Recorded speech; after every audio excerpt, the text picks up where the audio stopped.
Man, I could really go for some food right now. Unfortunately, I burnt my oven and I can't order food because I didn't pay my phone bill on time.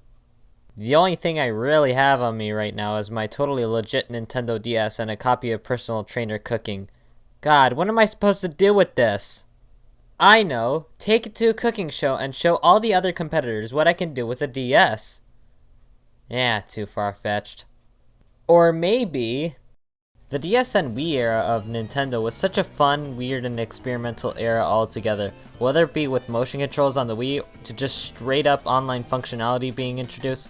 To put it simply, this era was honestly my favorite era of Nintendo.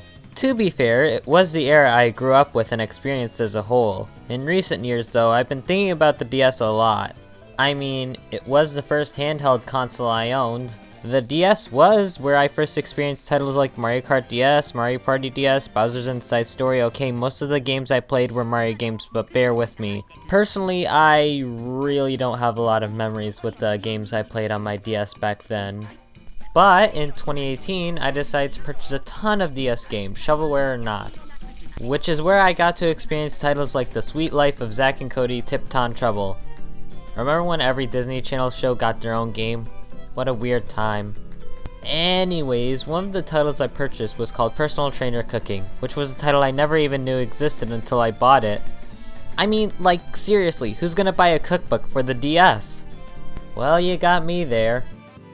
Personal Trainer Cooking was a title on the Nintendo DS that initially released in 2008 under the Touch Generation line of DS titles, which were titles that released exclusively on the Nintendo DS and Wii, which promoted people outside of the core gaming demographic to try games like 100 Classic Books, Elite Beat Agents, Art Academy, Big Brain Academy, the Brain Age series, and Fitness with Carol Vorderman, who I didn't even know exactly existed at the time of making this video. I'm sorry. Also, she's British, so... Even the Wii Sports titles were considered one of the Touch Generation games. Anyways, back to the cooking game. Personal Trainer Cooking comes from a series of cooking games that were released on the DS. This was just the second game in the series.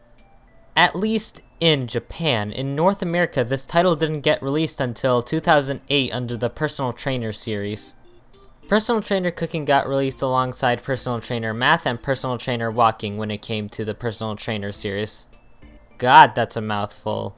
So while Personal Trainer Cooking released as the second game in the series in Japan, it was actually the first game in the series in North America under the Personal Trainer series.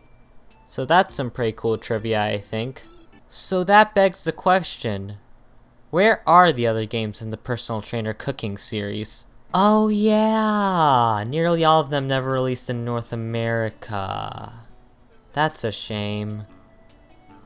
If the other games had been released outside of Japan, then the results might be different to what they are today by a very small margin, because these games would probably go forgotten. Regardless, let's just see what this game is like. Looking past all the release stuff, this game is pretty unique. For one thing, this game has a text-to-speech function, which you can adjust the speed to. Another cool thing you have is the option to set your voice as a controller for the DS, which could help or harm you in the long run, so there's that. Another thing that's pretty cool is the selection of recipes. There's a total of 245 recipes in this game, with a few unlockables as well. All the recipes range from different countries, so that's cool too. Speaking of unlockables, there's also the Game & Watch game Chef, and to me that's pretty cool. To unlock it, it's as simple as using the timer function for cooking. That's all you have to do. While I do think the unlock method is pretty lame, just little extras like that always put a smile on my face to keep going. One more really cool thing I should have mentioned before is that there's full motion video in this game. Of course, MobiClip is used by some other games like Kirby Superstar Ultra, but having it be used in this context is kinda useful, honestly. And that's really all the good I can say about this game. There's a lot. Aside from that, this game is literally just a digital cookbook. I'm sorry to all the Personal Trainer Cooking fans out there, but it's fine. But when I don't have any of the ingredients to use, this title is basically useless to me despite my experience with culinary arts. Or at least my interest in culinary arts. I would really like to use this title more to cook though, and while this would be the part of the episode where I show myself cooking something from the game like every other YouTuber, I might hold off on it for now and save it for another day. But just to say I played this game, I did at least make fish and chips once in my life. And that's all I'm really gonna say. In conclusion, this is a really cool title on the DS, even if it's not really a game. I still think it's quite a nice title to have around for when I want to make something. I don't really recommend this for anyone who isn't really interested in cooking, but for those of you who are looking for a cookbook or are interested in cooking, this title is for you. While I would like to use this title more, I'll have to try my best to find the time to use it. Unless, of course...